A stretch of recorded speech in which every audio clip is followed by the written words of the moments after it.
My name is Gary Rutkowski, and today is April 30th, 2008. And today I'll be interviewing H. Wesley Kenney for the Archive of American Television in North Hollywood, California. Okay, Wes, thanks so much for being with us and doing this interview. It's my pleasure. I'm very flattered. The first question is, what was your full name at birth? At birth, it was Harry Wesley Kenney, Jr. My father went by Harry, and my parents made a decision that they didn't want me called Junior, so that's why it became Wesley. In fact, it was funny. I was at grade school. One of the teachers asked me what my middle name was, and I said, I don't have one. My name's Wesley Kenney. What I didn't realize was that Wesley was my middle name, and later then in years, after a while, I started going by H. Wesley Kenney. And that's what you've been known as professionally, H. Wesley Kenney? Yes. And did you have any nicknames growing up?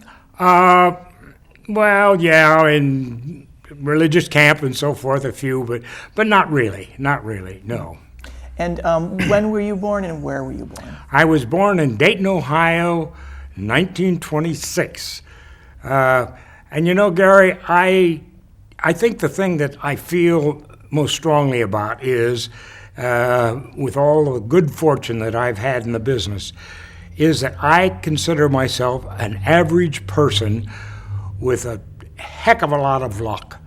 And for that reason, I've been able to, be relatively successful.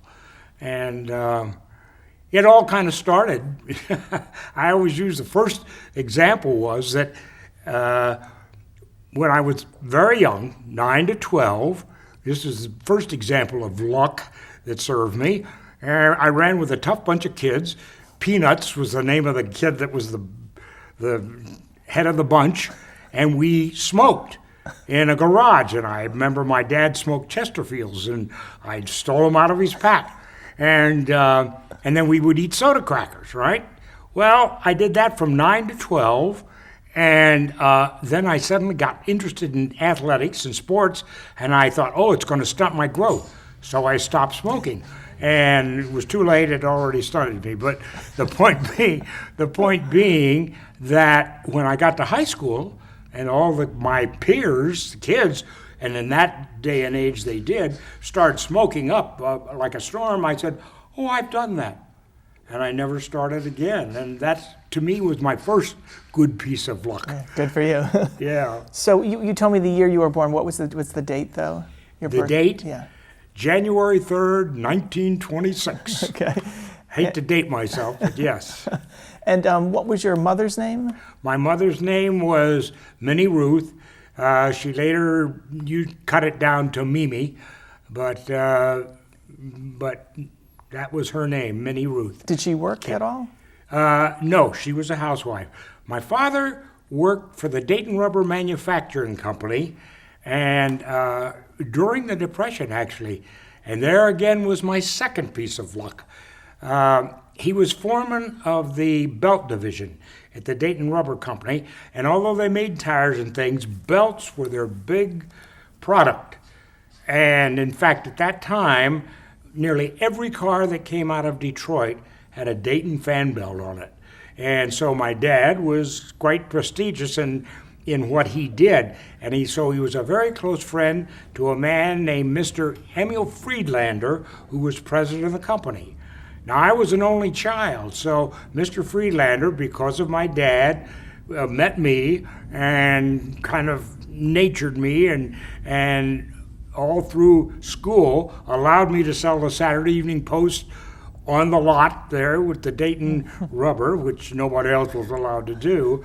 And as a matter of fact, became very instrumental in my future, which we'll get into later.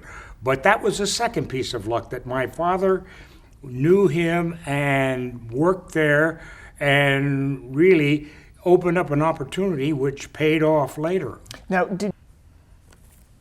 I wanted to ask you, was your family affected by the Depression? No. As a matter of fact, I had a very happy and childhood in the sense that my father had a paying job. He'd been trained at a rubber company in Colorado. After he left high school, he was born and raised in Dayton, and went to Colorado, worked for a rubber company there, and that was instrumental in his getting a job at the Dayton Rubber when he came back. And because of that, we were very middle class. But fortunately, because he had a job, we did not feel the extreme pressure that a lot of people did during the Depression. Where did you go to high school? I went to high school at Fairview High in Dayton. It was junior high was Colonel White, which later they combined the two schools and it became Fairview White High School.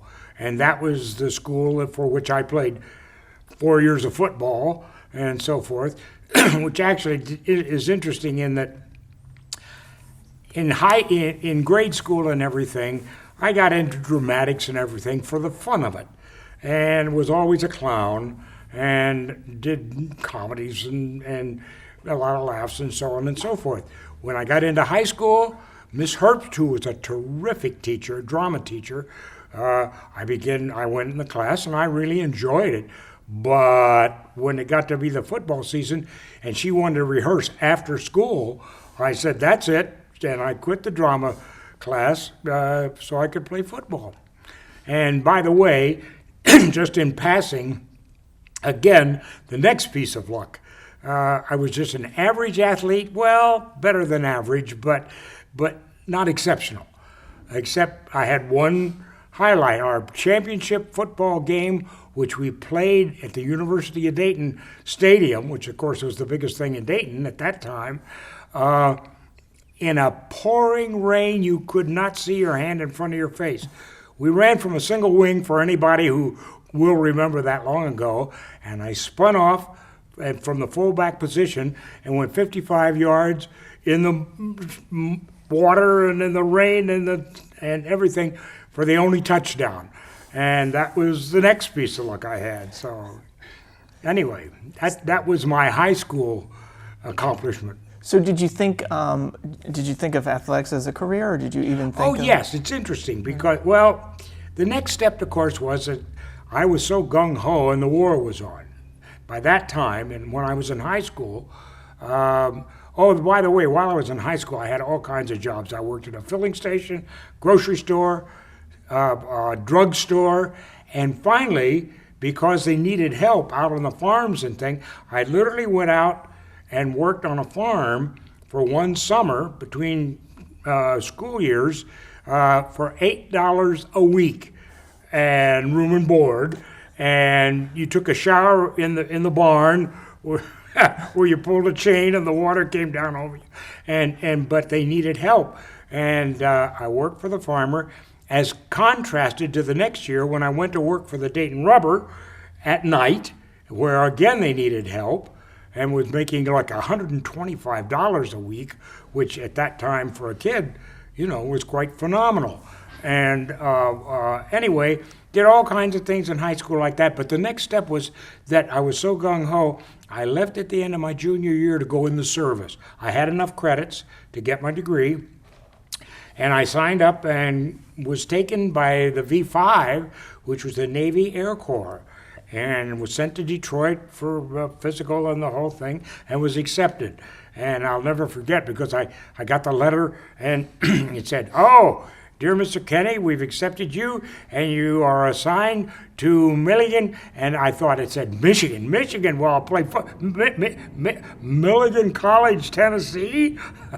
And I got sent to this little school down in Tennessee, which was on the top of a mountain. And the school was so small, whereas Navy universities and so forth at that time during the war allowed civilians, it was so small that they'd done away with all the civilians, and it was a complete Navy base. And the commanding officer was gung-ho, and boy, he ran it like a Navy base. And there were mountains, and we ran us up and down those mountains, kept us in great shape. And I played football there, as a matter of fact, and we had a terrific team. The coach was from Tulane, was a junior officer, and it was interesting. The only game we lost was the North Carolina State, which of course was a little out of our league, but we did very well. And it was because of that, in answer to your question about where it all went from there,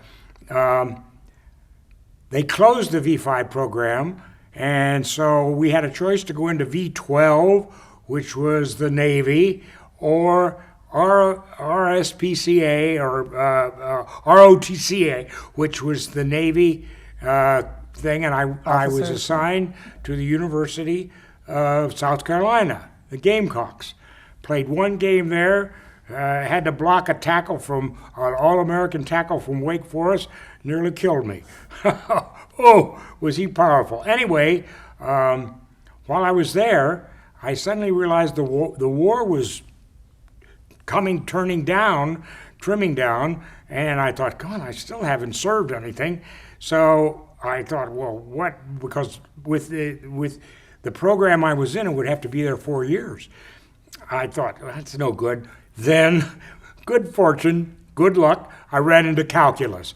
I couldn't make heads or tails. Had two geniuses as roommates. They would show me a program. I've got it.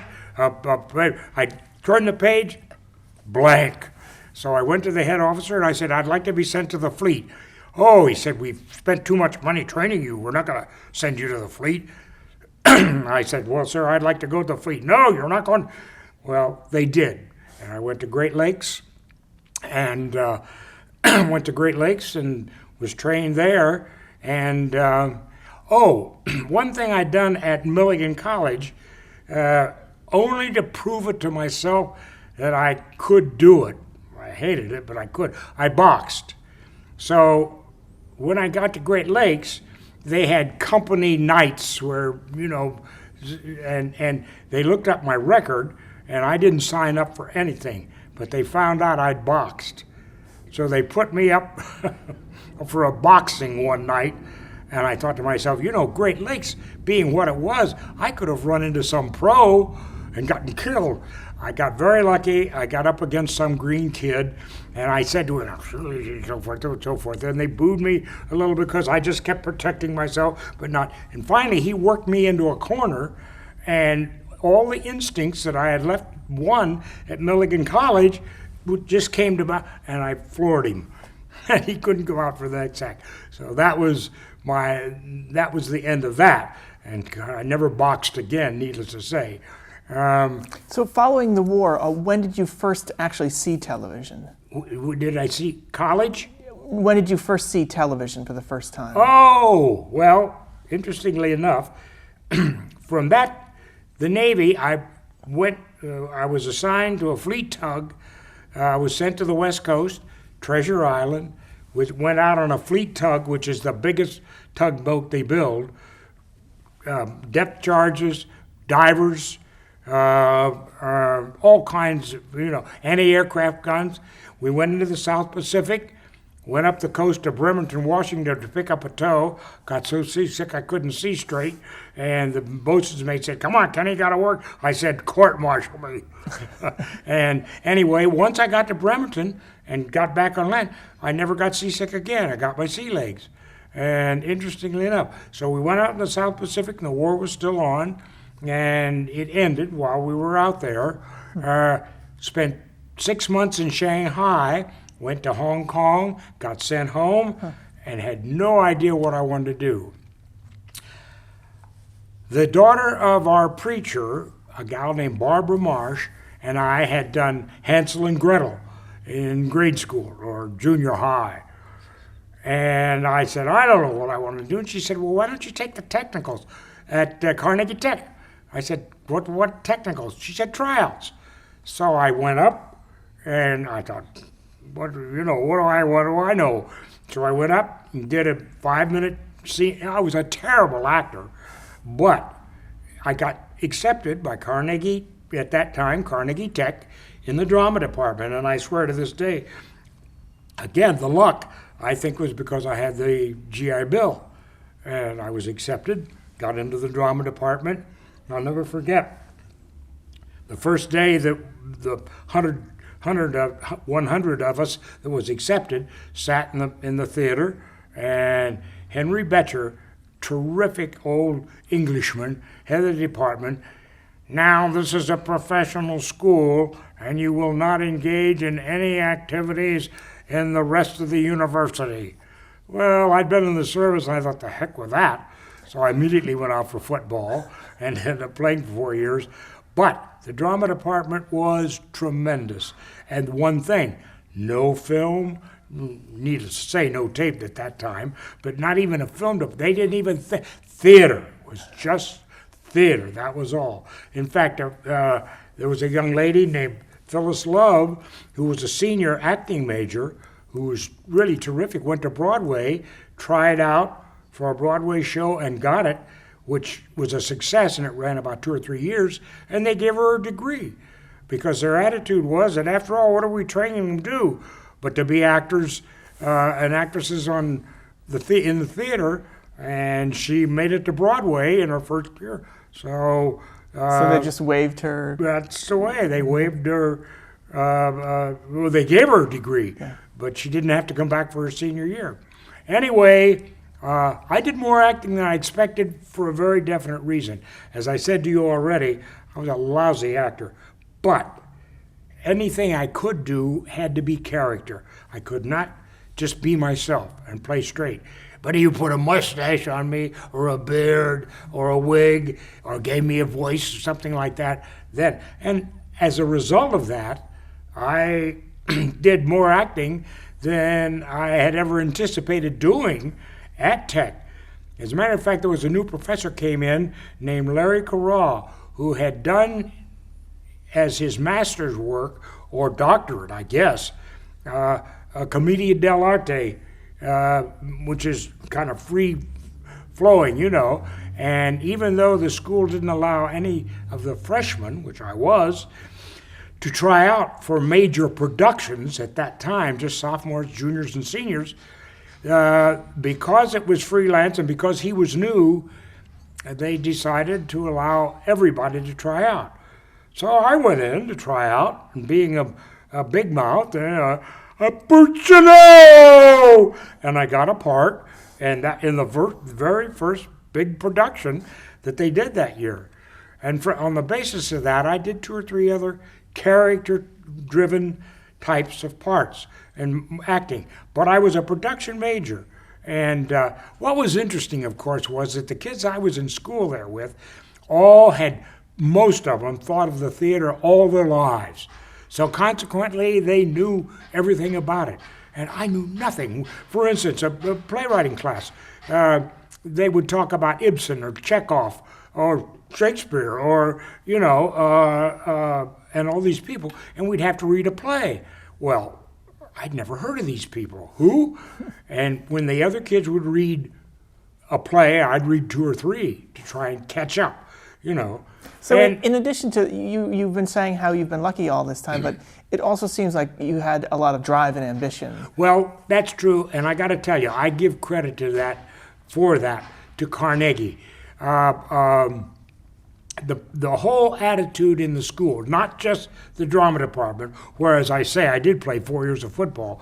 I was the last drama student to ever play football. But anyway, was because the attitude of the school was not, we're not going to teach you everything, but we're going to teach you how to find out or how to learn. In other words, the process is, if you don't have the answer, how do you find the answer? And I learned that at Tech, and it's served me in good purpose all for the rest of my professional life. That if I didn't have an answer, then I could learn how to get it and how to find it. So when you graduated, what were your plans in terms of a career? Well, I'll tell you what I thought. And now it refers back to the next piece of luck. I decided, I'd teach. In my senior year, I took teaching courses, which you didn't have to do. But, I went out and taught at a YMCA, and I taught at a high school and so forth as part of the teaching credits, because I had an idea in mind that I would teach drama and coach football in some high school. That was it. At this point in time, the Dayton Rubber and Mr. Friedlander raises its lovely head. Because Mr. Friedlander said to my dad, well, what's Wes going to do now that he's graduating? Because he had followed my career pretty closely in the Navy and the whole thing. And my dad said, well, he wants to coach football. Mr. Friedlander had just brought in a young man from Lehman Brothers in New York, which is a big holding company and a financial company, as controller. And this young man was beholden to Mr. Friedlander, who was, by the way, a brilliant man. But anyway, he wrote me, this man, I never met him, this young man wrote me letters of introduction to all kinds of people professionally that he knew through his company, Lehman Brothers, in New York. So off I went to New York, and I'd have these interviews and so forth.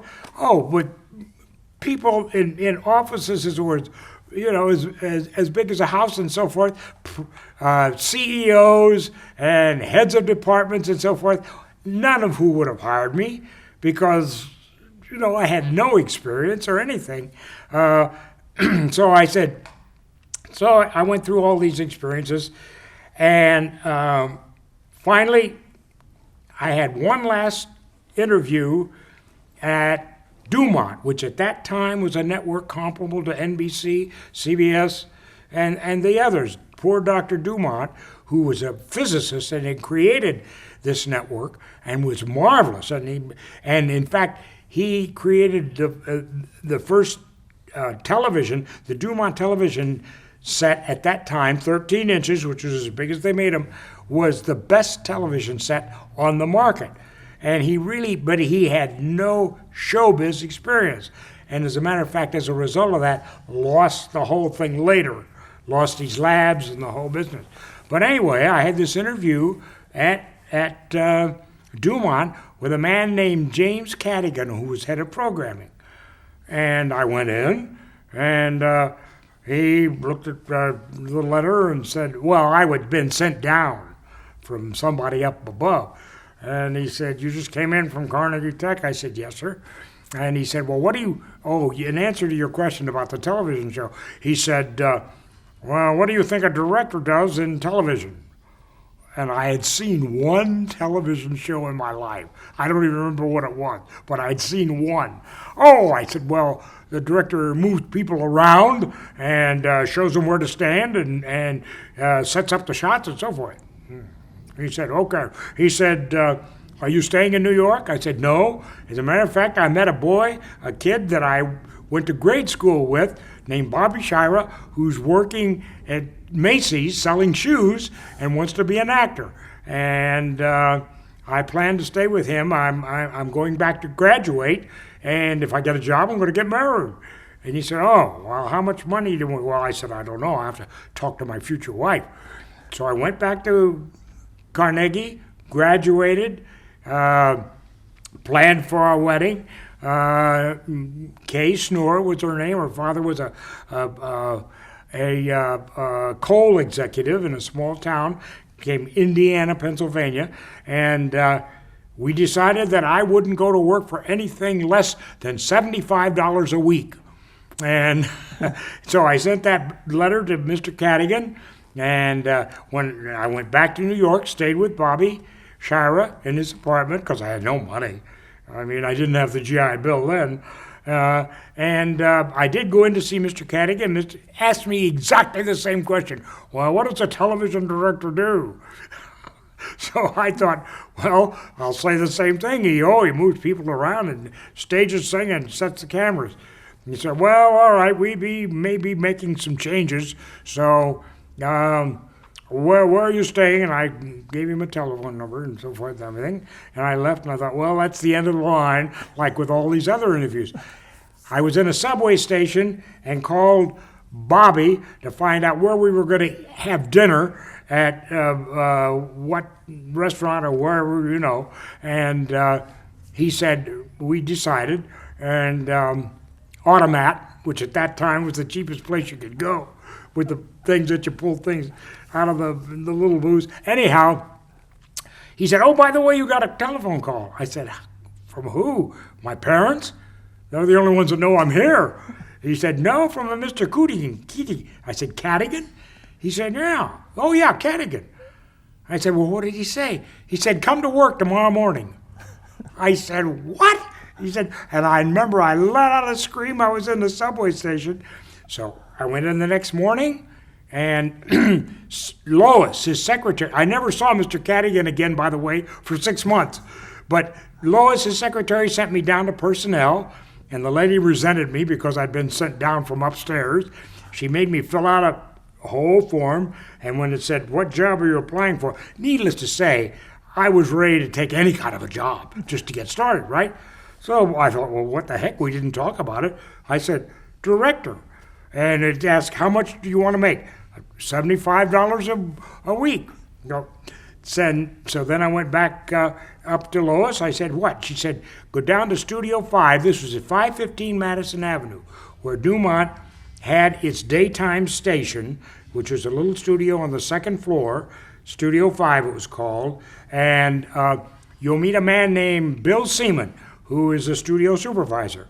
So I went down, I met Bill Seaman. Bill said, well, yeah, Mr. Cadigan called me. He said, put you in the control room to watch what's going on. So we went in, sat in the control room was as big as a lunchbox. And all I could tell right quick that nobody really welcomed me there. The engineers looked like, oh God, just one more body in the way. So I sat down on a chair, the technical director in front of me, the video people in front of me, the audio man in front of me, and then there was a little platform, a booth just above them. And so I sat there, and pretty soon an old man named Mr. Ed Sawpaw came in, and the first show that morning was Morning Chapel. And he sat up there. He'd come out of radio. Very nice old man, very slow. Up on one. And they came up on the camera, and they did Morning Chapel. He left, another director came in, swing the boom, swing the cameras, so on and so forth, and now we do Susan Adams' cooking show. And well, I got to tell you, I sat there all day. I took one look at all this, and I said, back on the train to Ohio. I can't make, no rehearsals, nothing, these one director after another, and so forth. And, so anyway, what happened was, I sat there for about a week. Meanwhile, they sent me to the Adelphi Theater and the Ambassador Theater, which were their two theaters, and Wanamaker's, which was the big store downtown where they did have a big studio and did some of their bigger shows besides the theaters. After about a week... So did they have the theaters, they would have a studio audience in those theaters? Oh, in the daytime, yes. For instance, Dennis James did OK Mothers. And they did that in Studio 5. Johnny Olson, who did Johnny Olson's Rumpus Room, that was at Wanamaker's. And it was an audience, yes. Much bigger. And anyway, after about a week, I went back to Bill Seaman. I said, well, I've been sitting for a week, and they paid me a $75 check, so forth. All signed by Dr. Dumont, by the way, from the labs in New Jersey, or he lived on his yacht in the river, but he signed everything. That would not delegate authority, one of his problems, which is a shame. Anyway, I said, what do I do now to Bill Seaman? He said, Mr. Cadigan said when you were ready, give you a show. I said, well, I don't know that I'm ready, but I guess I can't learn any more just sitting here. So he went in, they gave me Morning Chapel, Ed Sawpaw's show. I went in, sat in the director's chair, and I swear to this day, never opened my mouth. And Ed Sawpaw would say, up on one, up on one. swing the boom, take two. And I scared to death. Well, like everything else, it took on a pattern. And I did Morning Chapel, which was Protestant 3 days a week, Catholic once, Jewish once. Jewish, the Torah, you started on the Torah and dollied back. The Protestant or Christian, you started on a Bible, and with the Catholics, you started on a cross, and so forth. And what you would do, you went into a conference room and rehearsed with the minister or rabbi or whoever was going to be on that day, and you had a production assistant who timed them and so forth. No rehearsal, into the booth and so forth. So I took over. Would you believe that there were 8, now needless to say, as you can imagine, everything in those days was live. No film, no tape, nothing. Everything was live. So we had, I think, 7 or 8 directors for Dumont. And we did everything. If you walk down a hall, somebody would reach out and pull you in and say, "What are you doing on the weekend?" Nothing. Go up into Yale and do the football game. I mean, they just expected you. And needless to say, by the way, that's the way I learned cameras and everything. People said, "Did you make mistakes?" Sure you made, but you didn't make very many, or you were out, But boy, you learned fast. What I started to say was that by the end of, let's say, a month, I was doing 5 shows a day across the board, 5 days a week, and then shows on the weekend, whatever would be assigned. Cavalcade of stars, cavalcade of bands, as a substitute. Very good director named Frank Bonetta was the head director for those big shows. Oh, Bishop Scene, which was a big show at that time, one of the most popular. He would go off on vacation, I moved in. And the interesting thing about Bishop Sheen, I had, in all those shows I'm talking about, and I did dozens of them, hundreds of them practically over the years, 5 or 7 years, the Bishop Sheen was the first show I ever had a rehearsal on. Do you think I rehearsed Bishop Sheen? No, I rehearsed the Admiral commercial with the refrigerator and the stove and so forth. So, needless to say, that was quite an experience. Had great camera people and so on and so forth. But boy, you learn fast. And you did all kinds of shows, yes. That Bishop Sheen show was a very popular show, wasn't it? It was done out of the Adelphi Theater, and there were people lined up around the block to get in. That was my first experience. I mean, just packed that theater. And by the way, my first show out of that Adelphi Theater, interesting enough, same one that Bishop Sheen came from, was a show called Meet the Boss. Now, I was doing other shows, but this was the first thing I did out of the theater, which was my show, Meet the Boss was one where they had presidents and CEOs of big companies and well-known. And right across the street from the Delphi Theater was a steakhouse named Art's Steakhouse, and it was great steakhouse. And we would have dinner there, talk to the producer and I and the interviewer and so forth. And then we'd go over to the theater and shoot it. And again, no rehearsal. Set up the shots and so on and so forth and everything. And one of the most interesting experiences I had out of that whole thing, that one of the people that became one of the guests was a man named Miller, who was president of Miller High Life Beer.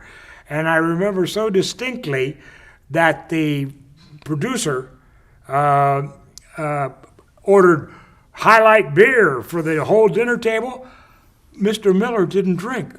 He was a teetotaler. He was president of Miller High Life, but he was a teetotaler.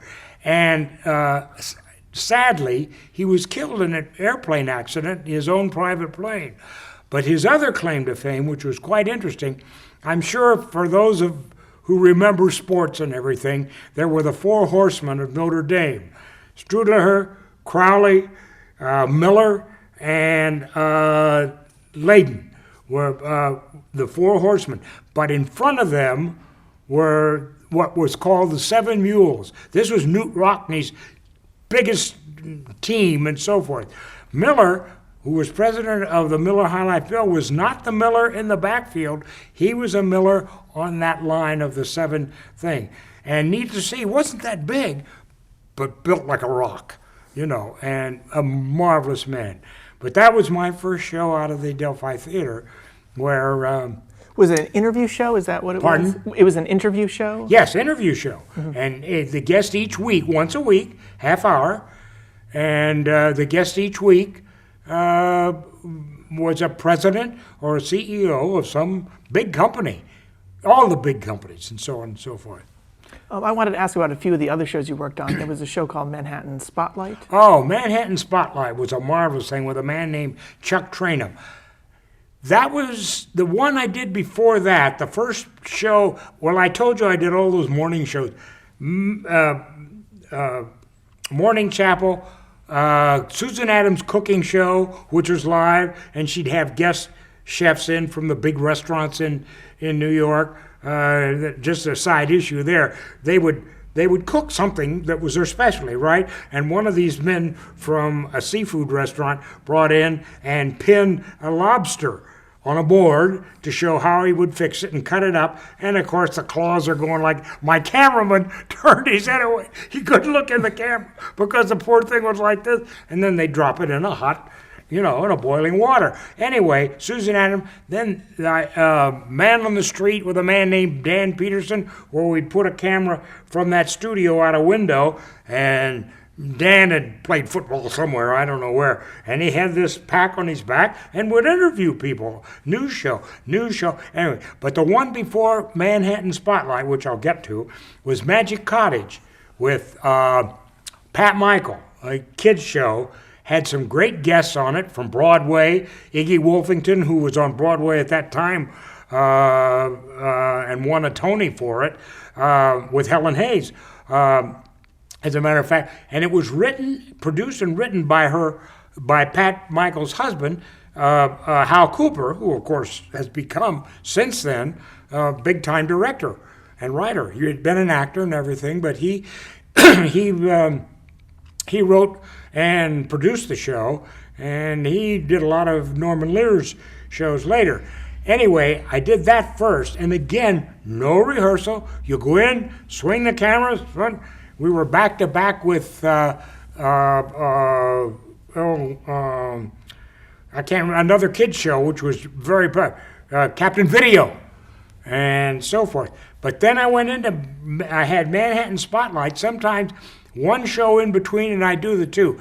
Manhattan Spotlight was a terrific show. Chuck Trainum was a marvelous man, but the subject was the important part of the show, not Chuck himself. And we did fashion shows, interview shows, inventors, all kinds of shows. And his wife produced it. And it was a very popular show and ran for about 2 or 3 years. And again, you'd go in and wing it. Where did the ideas come from for the shows? Did you come up with ideas? Oh, no. Chuck Trainum, well, a lot of them, yes, later, but not the ones we mentioned. Chuck Trainum, for instance, and Manhattan Spotlight, his wife produced and got the guests and arranged for the things like that and so forth. So how many cameras were you dealing with? 3. Always 3. Oh, that's not true. In Studio 5, which were those daytime shows like Morning Chapel and Susan Adams' cooking show and so forth, 2. But when you got into the theaters and did the things like down at Wanamaker's, for instance, my first big dramatic show was Rocky King Detective with an old movie actor named Roscoe Carnes. And it ran for 4 years. It was produced by Stark Layton. And that was the first big dramatic show. And we did that down at Wanamaker's and so on and so forth. That had 3 cameras, half hour on Sunday night at 9 o'clock, and was one of Dumont's most popular shows. Ran for about 6 years. I did it for 4. There was a director named Richard Dick Sandwick had done it for the first couple of years, and he went in the service, and then I took it over and ran it for 4 years. Again, live, everything live. On Rocky King Detective, I had people like Joe Campanella, Frank Campanella, his brother, a lot of big stars. The one thing about television in those days, Gary, was that everybody, whether you were on Broadway or in the movies, they all wanted to be on television because it was so new.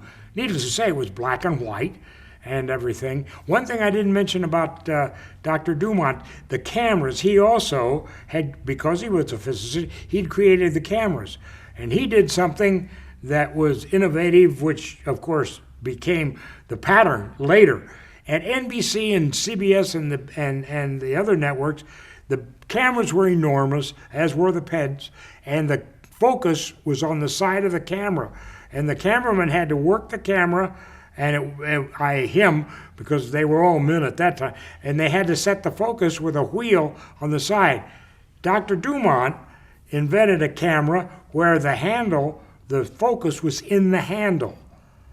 And that was an innovation which, of course, became standard later, today, with the Zoomars. There were no Zoomars. You had lenses, 1, 3, 5, 8-inch lens, and they had a turret, and the cameraman would change the turret for the lens, 8 being the tightest, 5, and 2 being a wide-angle lens, and 3.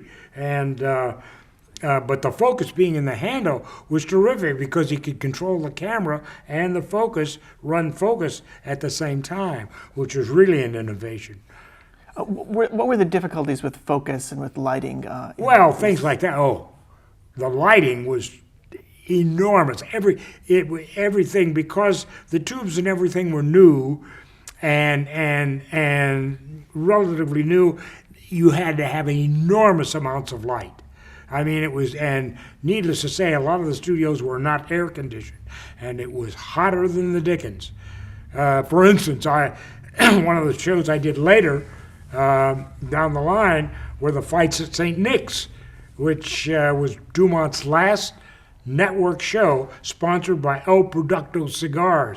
But it was done over at the corner of Columbus and I think 65th Street or somewhere like that. St. Nick's, that building's gone now, but Chris Schinkel was the announcer, and I did the fights there for about 2 years, but I worked out of a small remote truck, which again was no air conditioning.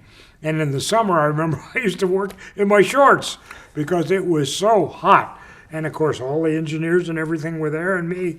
And needless to say, the fights were easy to do. And then they would go back through master control. They would go back to the studio to do the El Producto commercials. Ironically enough, one of the last shows I did, and significance at Dumont, was Night Beat with Mike Wallace, which was the first in-depth interview show that he ever did. Well, the fights from St. Nick's were still on. So when I moved back to the studio to do Night Beat with Mike, I would do the El Producto commercials while there was another director doing the fights. I would do the El Producto commercials. We would go to black for 30 seconds, literally 30 seconds, and the cameras would swing and set up to do Night Beat with Mike and his guests. And so that a point of progression. Anyway, those days were, incredibly. One thing that happened, one thing we haven't gotten into, during that time and at Dumont, through a man named Kutch Mayers, who was head of remotes and things, I met a man named Ed Rasp from a medical agency called Paul Klempner. And what they decided was, and we had dinner, Ed Rasp and I, and Kutch Mayers, who was an employee of Dumont, and they said, again, that whole thing of grab somebody and you're doing this. And he said, and Mr. Rasp, who was a professor at a small college in New Jersey and worked for the agency, and he taught television, we are going to start doing some remotes, medical shows around. I said, well, that sounds interesting, yes. And Dumont was very big on the remotes. I did football out of Yale's Bowl as one of those ones on the weekend, although the best sports director that worked in those days was a man named Harry Coyle, who started at Dumont and ended up at the networks doing all the big football and all the big baseball and sports later. But Harry was their chief, but I would get pulled in when he was busy he might be doing a baseball game or something. I would have to go up and do the football and everything. But anyway, I met Ed Rasp, and very quickly, I'll make it a short story. He said, "All right, I'll be calling you in a few weeks and we'll set up the first show." I said, "Oh, fine, Mr. Rath. I'll look forward to hearing from you." And so 6 months passed. And suddenly the phone rings and somebody said, "There's a Mr. Rath on the phone." I said, "Who?" "Mr. Rath." I get on, "Oh, Mr. Rath from the medical agency. Yeah, we're ready to do a show. We're going to do a liver transplant at the Mayo Clinic." "Oh," I said, "that sounds very interesting," so forth. "Well, tell me when and I'll set up a schedule and everything." He's fine. 6 months pass. And the phone rings and says, "It's Mr. Rath." "Oh, Mr. Rath from Yes, Mr. Rath. Well, we're doing a liver transplant." No. We're going to do an eye replacement in Boston. And it's going to be just in a few weeks." "Oh," I said, "that sounds good. Anyway, thank you very much and call me when you're ready." 6 months passed. Not literally, but funny. Finally, Mr. Rath. "Oh, Mr. Rath, we're doing an eye." No. We're going to do the Salk vaccine report. Dr. Salk has invented something that will kill infantile paralysis. And, "Oh," I said, "that sounds terrific," and so forth. He says, "We'll be doing it out of the University of Michigan because Dr. Francis has done a year of testing on it up there." I said, "Well, I'll look forward to hearing from you." Yeah. Believe it or not, a week later, I get Mr. Rath, and he says, "Well, we're ready. We're going to do it." Well, to make a long story short, that we did do. And it was it was set up 75 cities, 95,000 doctors or something like that. The biggest closed circuit that had ever been done till that time, and in fact for many years until sports came in, and they started doing remotes. But I went up to the University of Michigan, set the thing up with a university crew, and again, my experience at Dumont really paid off. Doing shows like all kinds of interview shows and stuff like that, because Dr. Salk and Dr. Francis and the head of the Infantile Paralysis Society and so forth at that time weren't going to come in till the last minute.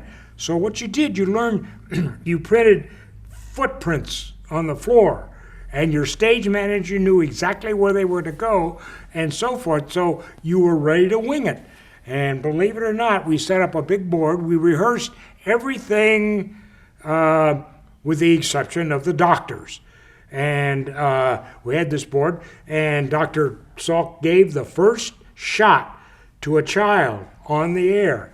But I had a camera woman who had been in the ice capades, and then she'd come back. She'd gotten bored with going all over the world ice skating, but in the choir or in the chorus. And she came back and became a paid camera person there in the University of Michigan, which had, by the way, a television setup which would far outpass most universities at that time, because we're talking about 1956 or so when this happened. And I don't have to tell you, the Salk vaccine became the thing at that time. Later, there was a second one that became oral, because this had to be a shot. Oh, we did a remote pickup from the Lilly company in Indianapolis, who made the vaccine. And believe it or not, they set up a whole building to create this vaccine because they didn't want to dare take a chance of anything interfering or anything. And if there was any contamination or anything, they would never know where it came from. So they set up a brand new building and everything. And I went down there and set it up with an AD, how to shoot. They had 6 floors that they did this whole combination of making this vaccine. I said, can't do it, too big. They brought it down, believe it or not, knocked out walls, opened up rooms and so forth, and we brought it down to 3 rooms, or 3 floors and so forth, camera on each one. And my AD did that, and I cut away to Indianapolis and showed how the vaccine was made. So where were you actually during the show? I was in Michigan doing the show with Dr. Salk and so forth. And in fact, we came up on a car and said, and my announcer I had brought from New York, and we came up, my stage manager set this card on an easel. And the announcer very quietly said, "You're about to see medical history," and so forth, and went from there. And the camera followed the stage manager over, and these men were there and so forth, and we cued Dr. Salk. There was not a moderator. There was Dr. Salk and Dr. Francis and the people from the Infantile Paralysis Society, but So who was watching this? 95,000 doctors all over the country on closed circuit. Hotels.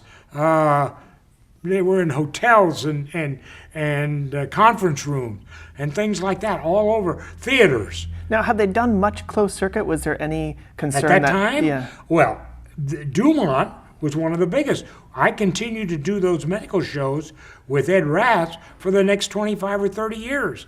And needless to say, I used to laugh because no dramatic show ever took me anywhere. The medical shows took me to England, South America, Mexico, Canada. We did these, but always with the top professionals, and always all kinds of. Something very interesting, by the way. I remember one time, and always controversial subject. We did a lot of the shows on, for instance, the birth control pill, because when they first came out, they were concerned about them being 100% effective, right? And a lot of women said, no, they weren't. I got pregnant, so forth. Well, we did interviews with gynecologists and obstetrician, and what we found out was the pharmaceuticals companies had done something that was very strange. The women, and this isn't exactly true, but the pattern was thing. The woman would have to take a couple or 3 pills 3 days in a row. Then she'd skip 2 days, and then she'd take 2 more, and then she'd skip, and then well, what happened was the women were screwing it up, they would mix it up. So the pharmaceutical companies got smart. They gave them a circle with 1 pill for every day in the month, and a woman took, whether it was the real pill or a placebo, and the birth control pill is literally 100% safe and effective. So so you did a show on that? Oh, all kinds.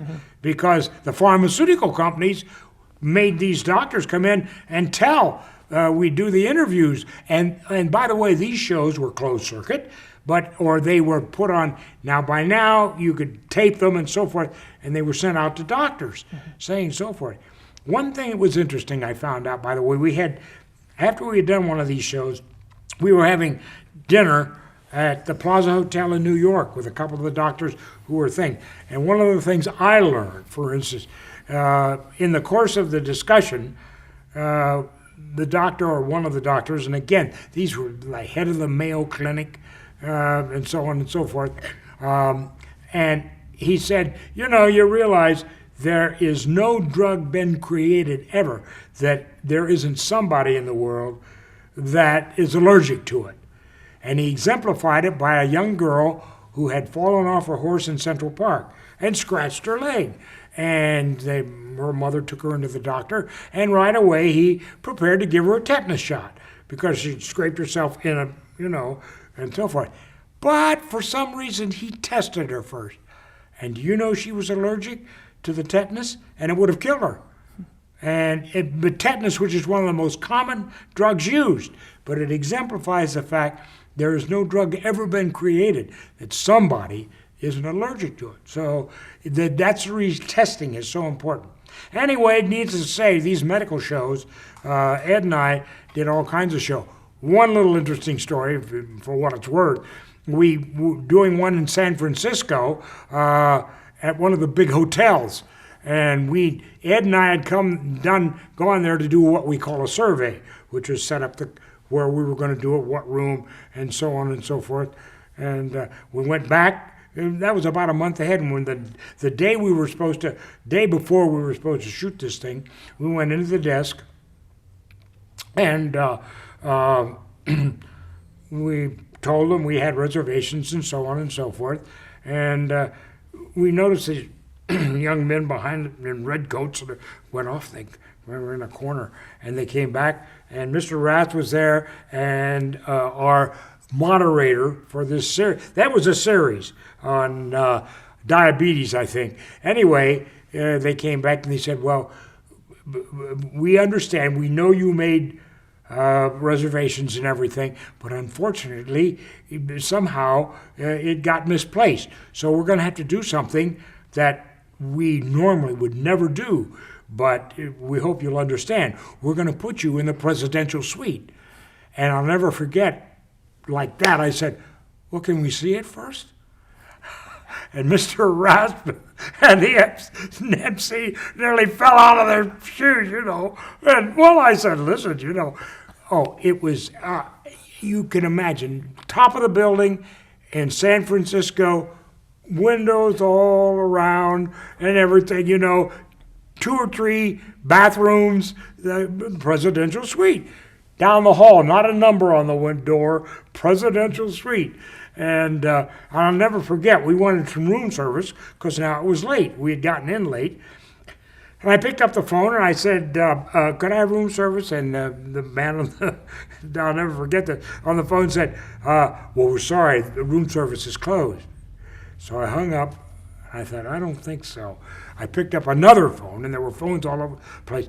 I said, I'd like room service, and this is the presidential suite. Oh, we'll put you right through, sir. Talk about opening it up, everything. Anyway, those medical shows were so important, and I did them for years. You had mentioned there was a woman camera person Yes, doing one of the shows. in Michigan. Is that was that unusual for the time? Oh, because, for 2 reasons. Yes, nobody in those days used women in any engineering position. Union first, but more than that, but not in Ann Arbor. I mean, that was the school, and the school hired those people. But yes, I was the first woman camera person I ever had. But the biggest reason was that the equipment was incredibly heavy. The PEDs were big, the cameras were big and everything.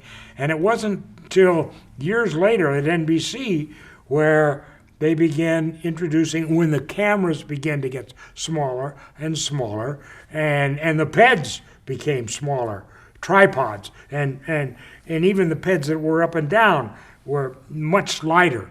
And then they began to bring women in, and over the years, I had some great camera women on the shows. So on all these Dumont shows, what was your job as the director? What were you responsible for? At what? At Dumont? Yeah. Well, mostly setting the camera work, because until I did, Magic Cottage, but until I did Rocky King Detective, I had no opportunity to work with actors. The other shows, the interview shows, like Meet the Boss, all those shows, Cavalcades of Cars, Bishop Sheen, things like that. It was the camera work. And that's where I learned cameras and how to use them. Sports, I got called, by the outfit that we did most of our remotes for Ed Rasp and these medical shows, called me one time and said, have you ever done basketball? I said, no. And they said, it seems the University of Utah is in the finals of the NIT here in New York, and they're not picking up a feed because they didn't expect them to go this far. But it's coming out of Madison Square Garden, and they want a feed, and we're going to give it to them, but we can't find a director because all our sports directors are tied up. So I went down, and by this time, of course, Madison Square Garden had become pretty standard, and there were camera placements and so forth. So I went down and looked, and there was a camera for the clock and a camera for the 2 announcers, and then 3 cameras.